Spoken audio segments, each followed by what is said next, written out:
Hey everybody, this is Eric from Games Radar, and I'm here with Charlie, our Xbox editor. We just got out of seeing the Gears of War demo live and in person, and we thought we'd give you some quick reaction on it because it's really cool, and why not? So Charlie, first thing I want to say, the demo that we saw is very similar to the video that people have seen online. The demo we saw was a little longer. It's apparently the second level of the game, so it's a huge amount of action already. You know, they don't ease you into anything. Let's talk about some of the stuff that we noticed in the long-form demo that wasn't necessarily obvious or maybe wasn't in the video that people have seen at all. Right. I guess the first thing I noticed was just that in the trailer it seemed like this could have been a snippet of action, but really the entire level had that sheer intensity of this epic size, epic scale, everything happening all at once. It really reminded me of like the Hoth battle in Empire Strikes Back. Like this is the second one, and we're just going to go all out. Yeah, it was definitely, I mean, the scale really has improved a lot. There are some really wide open areas, you know, and you're these giant, heavy derricks, these moving trucks. I suppose it's comparable in size to the elephant from Halo. You get into some trouble, there's an ambush, and these locusts just start pouring out of the ground. And we caught a glimpse of it in the trailer, but Charlie and I were talking, this time we got a much better look, and there had to be 30 or 40 of them just streaming out of this big crater. Just dozens coming out, and all this streaming it. You could shoot any one of them.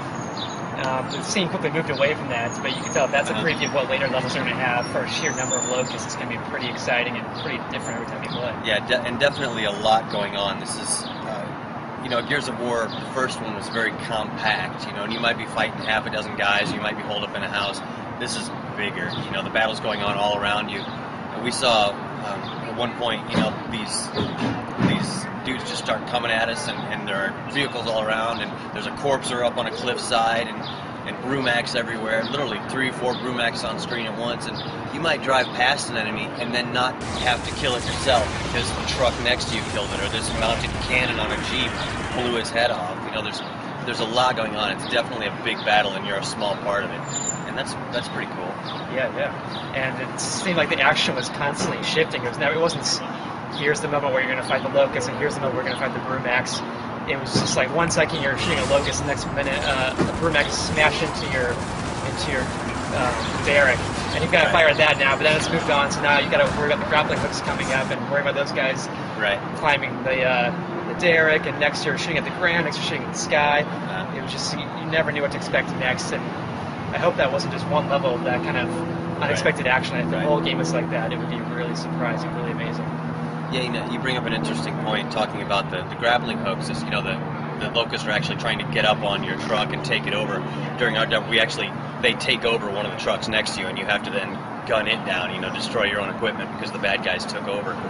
And that sort of talks about, it's a sort of a more intimate violence is what Cliff Bleszinski calls it, where, you know, the bad guys can get up and the locals will come near you, and you've got the chainsaw duels everybody saw, which, by the way, is just hammering B, so there's no complex button things you have to worry about.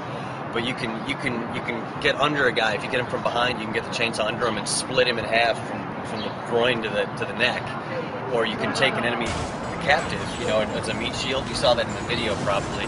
But Cliff was telling us that the enemies will actually disintegrate as they take hits, and eventually they'll just burst into jibs because they've taken too many hits. And that's something obviously we haven't seen. You know, we've seen destructible environments in several games, but not a whole lot of games let you have a meat shield that is also in and of itself destructible. 100% destructible enemies. Yeah. We did see some of the destructible environments though, like I think the mortars blowing boulders off the cliff, and like a tree fell over, and some of that tree tree truck that had fallen over now was a piece of new cover that you could hide behind, and you could chip away at the logs that the locusts were hiding behind.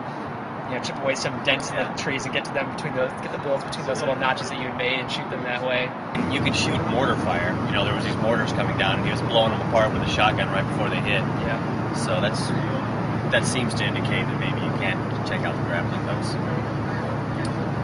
In spite of all this new stuff we saw, it definitely still felt like Gears of War. You know, you still had the Cold Train was there, Baird was there, Dom was there, Marcus was obviously there. I'm pretty sure we heard the general character from the first game. He was issuing rough commands in the background. There's a new character, Dizzy, who's kind of reminding me of little Jacob in GTA 4, and you can't understand a thing he's saying unless you have the subtitles on. He's the mountain man looking guy. Yeah, wearing a big cowboy hat. He's apparently a survivor. Apparently the deal is, according to the storyline, there are pockets of human survivors, and they had the option, if the military finds them, the men go fight the military, and then their families get taken care of by the military, which is nice if you're the family and kind of hellish if you're a man. But Dizzy's this sort of grizzled old dude with a heavy southern accent who calls his giant big truck Betty. Apparently a heck of a mechanic too, because he breaks down and he fixes it in like 2 minutes.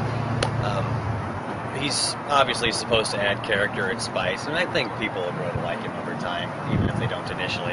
Yeah, definitely. You can understand him, but we definitely dislike him. He's lovably curmudgeonly. Yeah, that's about all I got to talk about at the moment, although we definitely want to see more Gears of War. I'd say there's one more thing, is that they kept, we had a little interview with Kudos beforehand. Somebody asked him what about the co-op, and if it was still going to be just 2 players or more. He wasn't allowed to answer the question, but then Cliffy B brought up that question without anybody even prompting him, saying, we haven't revealed the number of players yet. And it's like, why would you have brought that up unless it's more than 2? So it's heavily suspicious here that it's going to be more than 2 players. Right, and the fact that Cliff also went a little bit more into the fact that if you're playing co-op, the 2 people, or perhaps more than 2 people, can actually have different difficulty settings. You know, the one with an easier difficulty setting might have a little more health, their bullets might do a little more damage, that sort of thing. So that'll enable, each player to play and participate, and one will become an anchor for the other. That's pretty awesome. I think that's a great touch. I don't know if that's going to make your girlfriend play with you, but, it can't hurt. Yeah, we didn't see any female soldiers yet. We didn't see any female soldiers. There was one on the radio. That's true. The same, the Anya, the same voiceover first giving your commands from the first game. Right. Well, thanks for watching. We'll have more as soon as we can.